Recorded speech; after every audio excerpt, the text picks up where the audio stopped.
സൗഹൃദത്തിന്റെ ഊഷ്മളതയുമായി, സമത്വത്തിന്റെ വിശാല നീതിബോധവുമായി, സമന്വയത്തിന്റെ ഹൃദയസ്പർശിയായ കൂട്ടായ്മയുടെ സന്ദേശവുമായി പാലക്കാടിന്റെ മണ്ണിലേക്ക് കടന്നുവന്ന കേരളത്തിന്റെ ആദരണീയനായ ജനകീയനായ ഇന്ത്യൻ യൂണിയൻ മുസ്ലിം ലീഗിന്റെ മാത്രമല്ല ഐക്യജനാധിപത്യ മുന്നണിയുടെ കർമ്മധീരനും സ്നേഹനിധിയുമായ നായകൻ പ്രിയപ്പെട്ട PK കുഞ്ഞാലിക്കുട്ടി സാഹിബിന്റെ കേരള യാത്രക്ക് പാലക്കാടിന്റെ മണ്ണിലേക്ക് ഹാർദമായ സ്വാഗതം ഇന്ത്യൻ നാഷണൽ കോൺഗ്രസിന് വേണ്ടിയും പാലക്കാട്ട് ജനങ്ങൾക്ക് വേണ്ടിയും ഞാൻ അർപ്പിക്കാൻ ആഗ്രഹിക്കുന്നു.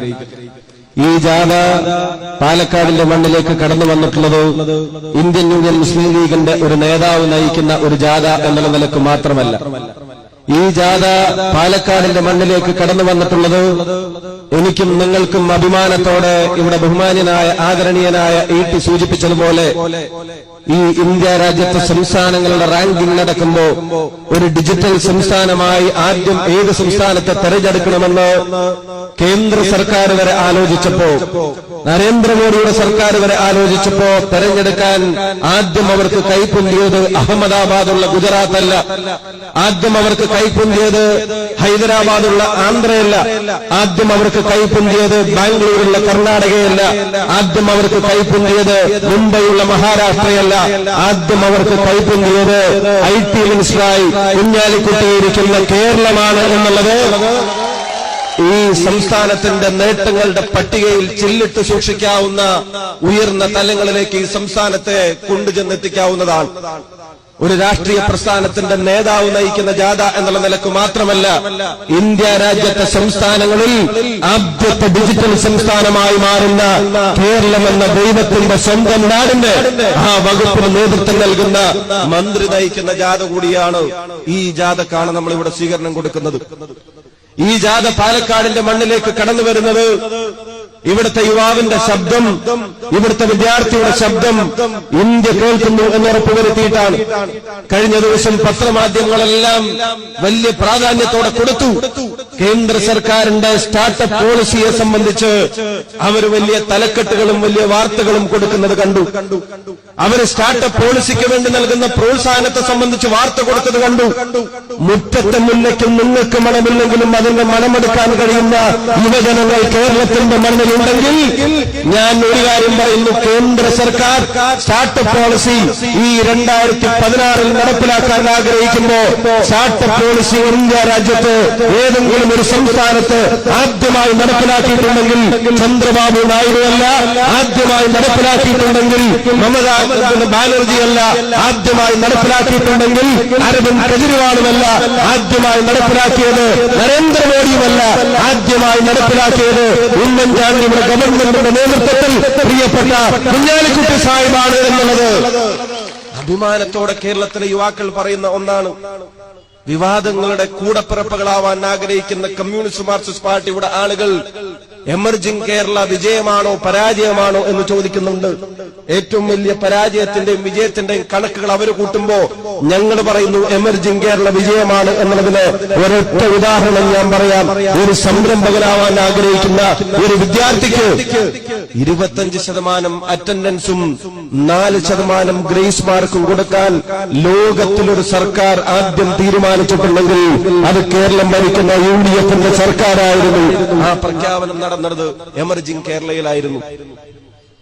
സുതാര്യതയെ സംബന്ധിച്ചും അഴിമതിയെ സംബന്ധിച്ചും വാതോരാതെ പ്രസംഗം നടത്തുന്നുണ്ട് കമ്മ്യൂണിസ്റ്റ് മാർക്സിസ്റ്റ് പാർട്ടിയുടെ നേതാക്കന്മാർ. ഇപ്പൊ അഴിമതിക്കെതിരായ ജാഥ നയിക്കുന്നത്, ഞാൻ പറയുമ്പോൾ നിങ്ങൾ ചിരിക്കരുത്, അഴിമതിക്കെതിരായ ജാഥ നയിക്കുന്നത് പിണറായി വിജയനാണ് എന്നുള്ളത് നിങ്ങൾക്ക് എല്ലാവർക്കും അറിയാം. ഐക്യ കേരളം രൂപം കൊണ്ടതിന് ശേഷം ഏറ്റവും വലിയ അഴിമതി കഥകളിൽ ഒന്നിനെ നെടുനായകത്വം വഹിച്ച ആള്, തലശ്ശേരി ക്യാൻസർ സെന്ററിന് 94.84 കോടി രൂപയുടെ സഹായം ടെക്നിക്കാലിയയിലൂടെ SNC ലാബിലൂടെ നേടിത്തരുമെന്ന് പറഞ്ഞ് 100.5 കോടി രൂപക്ക് ഭാരത് ഹെവി ഇലക്ട്രിക്കൽ ലിമിറ്റഡ്സ് എന്ന് പറയുന്ന കേന്ദ്ര സർക്കാർ സ്ഥാപനത്തെ കൊണ്ട് ചെയ്യിപ്പിക്കാമെന്ന് 1992 പോയി ഇതേ പ്രവൃത്തി 248.92 കോടി രൂപക്ക് കരാറൊപ്പിട്ട് അവസാനം അത് നടപ്പിലാക്കിയപ്പോ 389 കോടി രൂപ അതിനുവേണ്ടി ചെലവാക്കി സംസ്ഥാനത്തെ ഖജനാവിന് നഷ്ടം വരുത്തിയ അതിന്റെ കാരണങ്ങൾ ഇന്നും വ്യക്തമായി കണ്ടുപിടിക്കാൻ കഴിയാത്ത, അതിന് ന്യായീകരണം കൊടുക്കാൻ കഴിയാത്ത ക്യാൻസർ സെന്ററിന് 98 കോടി എന്ന് പറഞ്ഞ് 12 കോടി ടെക്നിക്കാലിയൊക്കെ നൽകിയ കേരളത്തിന്റെ നികുതി പണം, സാധാരണക്കാരന് അധ്വാനിച്ചുണ്ടാക്കുന്ന പണം കൊണ്ട് വാങ്ങുന്ന സാധനങ്ങളിൽ നികുതിയായി അടക്കുന്ന പണം സർക്കാരിലേക്ക് എത്തുമ്പോ ആ പാവപ്പെട്ടവന്റെ പണത്തിൽ നിന്ന് 100 കണക്കിന് കോടി രൂപ നഷ്ടപ്പെടുന്നുവെന്ന് ആരോപണം ഉന്നയിക്കപ്പെട്ട ഒരു കേസിലെ പ്രതി, ആ പ്രതിയാണ് അഴിമതിക്കെതിരെ സോളാർ കേസിനെതിരെ ഈ ജാഥ നയിക്കുന്നത്. ഈ ജാഥയുടെ മുദ്രാവാക്യത്തെ സംബന്ധിച്ച് ഇവിടെ സൂചിപ്പിച്ചു. ഇത്ര മനോഹരമായി കേരളത്തിലെ ജനങ്ങൾ ഹിന്ദുവെന്നോ മുസ്ലിമെന്നോ ക്രിസ്ത്യാനിയെന്നോ വ്യത്യാസമില്ലാതെ സൗഹൃദം എന്ന് പറയുന്നത് ജാതിയുടെയും മതത്തിന്റെയും അതിർവരമ്പുകളില്ലാത്ത ഒരു ബന്ധമാണ്. സമത്വം എന്ന് പറയുന്നത് ജാതി മത ചിന്തകൾക്ക് അതീതമായി നീതിബോധത്തിൽ അധിഷ്ഠിതമായ ഒരു മുദ്രാവാക്യമാണ്. സമന്വയം എന്ന് പറയുന്നത് ഹിന്ദുവും മുസൽമാനും ക്രിസ്ത്യാനിയും ഒരു മാലയിൽ കോർത്ത മുത്തുകളെ പോലെ തോളോട് തോളിൽ നിൽക്കേണ്ടതാണ് എന്ന മഹത്തായ മതേതരത്വത്തിന്റെ സന്ദേശമാണെങ്കിൽ ഈ മുദ്രാവാക്യത്തിന്റെ ജാഥയുമായി കടന്നുപോകുന്ന ഈ കേരള യാത്ര പാലക്കാട് എത്തുമ്പോ പാലക്കാട് രാഷ്ട്രീയത്തിന് അതീതമായി, ജാതിക്കതീതമായി, മതത്തിനതീതമായി 2 കൈയും നീട്ടി അങ്ങയുടെ ജാഥയെ പാലക്കാട് സ്വീകരിക്കുകയാണ് എന്ന് പറയാൻ അതിയായ അഭിമാനമുണ്ട്, സന്തോഷമുണ്ട്. പ്രിയപ്പെട്ടവരെ, ഞാൻ ദീർഘമായി പ്രസംഗിക്കുന്നില്ല. നമ്മൾ പരാജയപ്പെടണമെന്ന് ആഗ്രഹിക്കുന്ന ആളുകളുടെ സൃഷ്ടികൾ, ആ സൃഷ്ടി കേരളത്തിന്റെ വികസനത്തിന് തടസ്സമായി മാറാൻ പോകുന്ന ഒരു കാലാവസ്ഥയിൽ അതിനെ ചെറുക്കാനുള്ള ബാധ്യത നമുക്കുണ്ട്. ഇവിടെ സൂചിപ്പിച്ചു, കഴിഞ്ഞ ഒരു ദിവസം ഇന്നലെ പല ചാനലുകാരുടെ മുഖത്തും അവരുടെ മുഖത്ത് പട്ടയിട്ടാൽ കത്തില്ല. കാരണം ഇന്നലെ വെളിപ്പെടുത്തലൊന്നും ഉണ്ടായിട്ടില്ല. വൈകുന്നേരം എന്താണ് ചെയ്യേണ്ടതെന്നറിയാതെ മിനിഞ്ഞാന്നത്തെ വെളിപ്പെടുത്തൽ എന്തെങ്കിലും അഡീഷണൽ ആയിട്ട് ചെയ്യാൻ കഴിയുമോ എന്ന് പരിശോധിക്കുന്ന ആളുകളാ. ഞാൻ എല്ലാ ചാനലുകളെയും പറയുന്നില്ല, പക്ഷേ 1-2 ചാനലുകളെ ഞാൻ എടുത്തു പറയേണ്ടി വരും. ചിലരൊക്കെ മത്സരിക്കാൻ കുപ്പായമിട്ട് കാത്തിരിക്കുകയാണ് എന്നറിയാനും കഴിഞ്ഞു. അവരുടെയൊക്കെ മണ്ഡലങ്ങളും പറഞ്ഞു കേട്ടു. ഞങ്ങൾ സ്വാഗതം ചെയ്യുന്നു. അങ്ങനെ ആത്മധൈര്യമുണ്ടെങ്കിൽ ആ മണ്ഡലങ്ങളിൽ ഈ സ്റ്റേജിലൊക്കെ തന്നെയുള്ള ആളുകൾക്കെതിരെ മത്സരിക്കാൻ ഏതെങ്കിലും ഒരു ചാനൽ മേധാവിക്ക് ആഗ്രഹമുണ്ടെങ്കിൽ അത് UDF-ന് ഒത്തുകൊടുത്തതിന്റെ പേരിലായിരിക്കണമെന്ന് നിങ്ങൾക്ക് ആഗ്രഹം. 2.5 വയസ്സുമുള്ള കുട്ടികൾ അന്തിയുറങ്ങുന്ന ദളിത് കുഞ്ഞുങ്ങൾ അവരെ വീടിനകത്ത് കയറി കൊല്ലുന്ന, ചുട്ടുകൊല്ലുന്ന അവസ്ഥ അത് നിങ്ങൾ ഉണ്ടാക്കുമ്പോ പാലക്കാടിന്റെ മണ്ണിൽ ഇന്ത്യൻ യൂണിയൻ മുസ്ലിം ലീഗിന്റെ പ്രവർത്തകനും ഇന്ത്യൻ നാഷണൽ കോൺഗ്രസിന്റെ പ്രവർത്തകനും ഐക്യജനാധിപത്യങ്ങളുടെ പ്രവർത്തകനും പറയുന്നു, ഇന്ത്യ രാജ്യത്തും മറ്റൊരിടത്തുമില്ലാത്ത തരത്തിൽ ഏളംകുളം മലക്കര ശങ്കരൻ നമ്പൂതിരിപ്പാട് ഞങ്ങൾക്ക് നൽകാതെ പോയ, വേലിക്കകത്ത് ശങ്കരൻ അച്യുതാനന്ദൻ ഞങ്ങൾക്ക് നൽകാതെ പോയ, ഏറമ്പാല കൃഷ്ണൻ നായന ഞങ്ങൾക്ക് നൽകാതെ പോയ ഞങ്ങളുടെ പാലക്കാട്ട് മെഡിക്കൽ കോളേജ് ഞങ്ങൾക്ക് തന്നത് ഈ ഗവൺമെന്റ് ആണെങ്കിൽ, ഉമ്മൻചാണ്ടിയാണെങ്കിൽ, കുഞ്ഞാലിക്കുട്ടി സാഹിബാണെങ്കിൽ, അനിൽകുമാറാണെങ്കിൽ 80 പട്ടികജാതി വിദ്യാർത്ഥികൾ നിങ്ങൾ ആലോചിക്കണം. സ്വസമുദായത്തിൽ നിന്ന് 10 BA-ക്കാരുണ്ടാവുന്നത് കണ്ട് മരിച്ചാൽ മതി എന്ന് പറയുന്ന മഹാത്മാ അയ്യങ്കാളിയുടെ സ്വപ്നം, അതിനും മതിൽ കടന്ന് UDF-ന്റെ ഗവൺമെന്റ് പറയുന്നു ആ സമുദായത്തിൽ നിന്ന് ഒരു വർഷം 80 പട്ടികജാതിക്കാരായ ഡോക്ടർമാരെ സൃഷ്ടിക്കാൻ കഴിയാവുന്ന ഒരു പ്രസ്ഥാനം ഈ പാലക്കാടിന്റെ മണ്ണിൽ നമ്മുടെ ഗവൺമെന്റ് സാധ്യമാക്കിയിരിക്കുന്നു. നമ്മൾ മെഡിക്കൽ കോളേജുകൾ തുടങ്ങിയപ്പോ ഒരു മെഡിക്കൽ സ്റ്റോറെങ്കിലും തുടങ്ങിയതിന്റെ നേട്ടം അവർക്ക് പറയാൻ സാധിക്കുമോ? നമ്മൾ ഡിജിറ്റൽ സ്റ്റേറ്റ് ആക്കി മാറ്റിയപ്പോ ഈ സ്റ്റേറ്റിനെ വീണ്ടും കാളവണ്ടി യുഗത്തിലേക്ക് കൊണ്ടുപോയതിന്റെ ചരിത്രമല്ലാതെ മറ്റെന്തെങ്കിലും അവർക്ക് പറയാൻ സാധിക്കുമോ? ജോലി തരൂ കൈകൾക്കാദ്യം, എന്നിട്ടാകാം കമ്പ്യൂട്ടർ എന്ന് പറഞ്ഞ് മുദ്രാവാക്യം വിളിച്ചിരുന്നവർ ലാപ്ടോപ്പ് ബാഗിൽ വെടിയുണ്ടകൾ കൊണ്ട് നടക്കുന്ന ആളുകളെ കേരളത്തിന്റെ മുഖ്യമന്ത്രിയാക്കി മാറ്റാമെന്ന് നിങ്ങൾ ധരിക്കുന്നുണ്ടെങ്കിൽ അതിനെ അങ്ങനെ കയ്യും കെട്ടി അനുവദിച്ചു നിൽക്കാൻ കേരളത്തിലെ വികസനം ആഗ്രഹിക്കുന്ന ജനങ്ങൾക്ക് സാധ്യമല്ല. ഒരു സംശയം നിങ്ങൾക്ക് വേണ്ട. ബഹുമാന്യനായ ആദരണീയനായ ET ഇവിടെ സൂചിപ്പിച്ചു, കേരളത്തിന്റെ ക്ഷേമ പ്രവർത്തനങ്ങൾ, ജനക്ഷേമ പ്രവർത്തനങ്ങളുടെ നീണ്ട പട്ടിക അതിന് നേതൃത്വം നൽകിയ കർമ്മധീരനായ മന്ത്രി മുനീർ സാഹിബും നമ്മളോടൊപ്പം ഈ വേദിയിലുണ്ട്. നമ്മൾ നൽകിയത്ര പെൻഷൻ, നമ്മൾ നൽകിയത്ര ക്ഷേമ പെൻഷൻ, നമ്മൾ നൽകിയതിനേക്കാൾ കൂടുതൽ 1 രൂപയുടെങ്കിലും ചികിത്സാ ധനസഹായം, നമ്മൾ നൽകിയതിനേക്കാളും ക്യാൻസർ പേഷ്യന്റിന് ഒരു ആനുകൂല്യം, ഇതൊന്നും നൽകിയതിന്റെ ചരിത്രമല്ല. നമ്മൾ നൽകിയതിനേക്കാളും അരി വില കുറഞ്ഞിട്ട് കൊടുത്തതിന്റെ ചരിത്രം, വ്യവസായം കൂടുതൽ നടത്തിയതിന്റെ ചരിത്രം, ഡിജിറ്റലൈസേഷൻ മുന്നോട്ട് കൊണ്ടുപോയതിന്റെ ചരിത്രം, വികസനം മുന്നോട്ട് കൊണ്ടുപോയതിന്റെ ചരിത്രം, താലൂക്ക് അനുവദിച്ചതിന്റെ ചരിത്രം, കോളേജ് അനുവദിച്ചതിന്റെ ചരിത്രം. എന്തിനു പറയുന്നു? കോടിയേരി ബാലകൃഷ്ണന്റെ സ്വന്തം മണ്ഡലമായ തലശ്ശേരിയുടെ മണ്ണിൽ ഒരു ഗവൺമെന്റ് കോളേജ് വന്നത് PK അബ്ദുറബ്ബ് കേരളത്തിന്റെ വിദ്യാഭ്യാസ മന്ത്രിയായിരിക്കുന്നതാണ് എന്നുള്ളത് നിങ്ങൾക്ക് നിഷേധിക്കാൻ കഴിയാത്ത വസ്തുതയാണ്. ഈ ഗവൺമെന്റ് ജാതിയുടെ പേരിൽ, മതത്തിന്റെ പേരിൽ ആളുകളെ വേർതിരിക്കാൻ ആഗ്രഹിക്കുന്നില്ല. അതുകൊണ്ട് പ്രിയമുള്ളവരെ, ഈ ഗവൺമെന്റിന്റെ നിലനിൽപ്പ്, ഈ ഗവൺമെന്റിന്റെ നിലനിൽപ്പ് അത് കേരളത്തിന്റെ ആവശ്യമാണ്. ഈ ഗവൺമെന്റിന്റെ തുടർച്ച അത് ഈ രാജ്യത്തിന്റെ ആവശ്യമാണ്.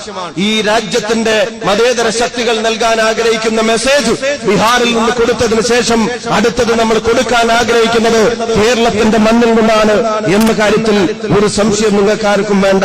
അതുകൊണ്ട് ഇവിടെ നമ്മളെ ജാതിയുടെ പേരിൽ, മതത്തിന്റെ പേരിൽ വേർതിരിക്കാൻ ആഗ്രഹിക്കുന്നവർക്കെതിരെയും ഫാസിസ്റ്റുകൾ, ഞാൻ വക്കത്തെ കൊലപാതകം ഞാനും നിങ്ങളും വലിയ വേദനയോടെ കണ്ടതാ. പട്ടാപ്പകൽ ഒരു ചെറുപ്പക്കാരനെ കുറെ ആളുകൾ ബൈക്കിൽ വന്ന് തല്ലിക്കൊള്ളുന്നതിന്റെ വേദന, ആ വേദന നമ്മൾ പങ്കുവെക്കുമ്പോ നേരത്തെ ഇവിടെ സൂചിപ്പിച്ചതുപോലെ അത് അഭിനയമാവില്ല. ഈ സൗഹൃദത്തിന്റെ മുദ്രാവാക്യം ഉയർത്തുന്ന കുഞ്ഞാലിക്കുട്ടി സാഹിബ് പങ്കുവെക്കുമ്പോ അത് അഭിനയമാവില്ല. ഈ സമത്വത്തിന്റെ മുദ്രാവാക്യം ഉയർത്തുന്ന കുഞ്ഞാലിക്കുട്ടി സാഹിബ് യാത്രയിൽ അതേപ്പറ്റി പറയുമ്പോ അത് അഭിനയമാവില്ല. ഈ സമന്വയത്തിന്റെ മുദ്രാവാക്യം വിളിക്കുന്ന കുഞ്ഞാലിക്കുട്ടി സാഹിബ് യാത്രയിൽ അതേപ്പറ്റി പറയുമ്പോ അത് അഭിനയമാവില്ല.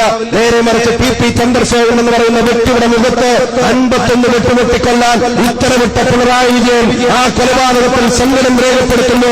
അത് അഭിനയമാണ് എന്ന് തിരിച്ചറിയാനുള്ള ജാഗ്രത അത് പാലക്കാട്ടെയും കേരളത്തിലെയും ജനങ്ങൾ അവർ കാണിക്കുമെന്ന കാര്യത്തിലും സംശയം വേണ്ട. പിന്നെ രാജ്യം ശരിയാക്കി തരാൻ വന്ന ആള്, എന്റെ ദൈവമേ, എണ്ണയ്ക്ക് ഇത്രയും വില കുറച്ചതിന്റെ കാര്യത്തിൽ നമ്മൾ നന്ദിയുള്ളവരാണ്, നമ്മൾ കടപ്പെട്ടവരാണ്. നിങ്ങൾ കളിയാക്കി ചിരിക്കരുത്. 100 ലിറ്റർ പെട്രോൾ അടിച്ചാൽ 3 രൂപ നിങ്ങൾക്ക് ലാഭിക്കാമെന്നാണ് നരേന്ദ്രമോദിയുടെ സർക്കാർ നമ്മളോട് പറയുന്നത്. 50 പൈസ അല്ല, ക്ഷമിക്കണം, 40 രൂപക്ക് 1 ലിറ്റർ എണ്ണ തരാമെന്ന് പറഞ്ഞിരുന്ന ആളാ. അര ലിറ്റർ എണ്ണ നമുക്ക് വില കുറച്ച് നൽകാൻ അവർക്ക് മനസ്സില്ല. ക്രൂഡ് ഓയിലിന്റെ വില $140 നിന്ന് $25 താഴ്ന്നിട്ടും അതിനനുസരിച്ച് ആനുപാതികമായ വില കുറച്ച് ഇവിടുത്തെ നാട്ടിലെ സാധാരണക്കാരന് എണ്ണ കൊടുക്കാൻ അവര് തയ്യാറല്ല. അവർക്ക് ഒരേ ഒരു ലക്ഷ്യം, ഹിന്ദുവിന്റെ മുസ്ലിമിന്റെ പേരിൽ നിങ്ങളെ വേർതിരിക്കണം. പുള്ളിയുടെ ലക്ഷ്യം, ഞാൻ ഈ ലിസ്റ്റ് വായിക്കുമ്പോ അദ്ദേഹത്തിന്റെ ലക്ഷ്യം എന്താണെന്ന് നിങ്ങൾക്ക് മനസ്സിലാവും. ഞാൻ എന്റെ പ്രസംഗം അവസാനിപ്പിക്കുക. ഇന്ത്യയെ നന്നാക്കാൻ വേണ്ടി പപ്പു റോഡ് എഞ്ചിൻ ശരിയാക്കാൻ വന്നതുപോലെ ഇപ്പൊ ശരിയാക്കി തരാമെന്ന് പറഞ്ഞ് ഇന്ത്യയുടെ പ്രധാനമന്ത്രി പദത്തിൽ കയറിയിരുന്ന ആളാ. എന്നിട്ട് എങ്ങനെയാ ഇന്ത്യ നേരാക്കുന്നത്? ഇന്ത്യയെ നേരാക്കാൻ വേണ്ടി 2014 ജൂൺ 16-നും 14-നും ഇദ്ദേഹം ഭൂട്ടാനിൽ പോയി. ഇന്ത്യയെ നേരാക്കാൻ വേണ്ടി 2014 ജൂലൈ 13 മുതൽ 16 വരെ ഇദ്ദേഹം ബ്രസീലിലായിരുന്നു. ഓഗസ്റ്റ് 3 മുതൽ 4 വരെ നേപ്പാളിലായിരുന്നു. ഓഗസ്റ്റ് 30 സെപ്റ്റംബർ 3 വരെ ജപ്പാനിലായിരുന്നു.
ഞാൻ അവസാനിപ്പിക്കുന്നു.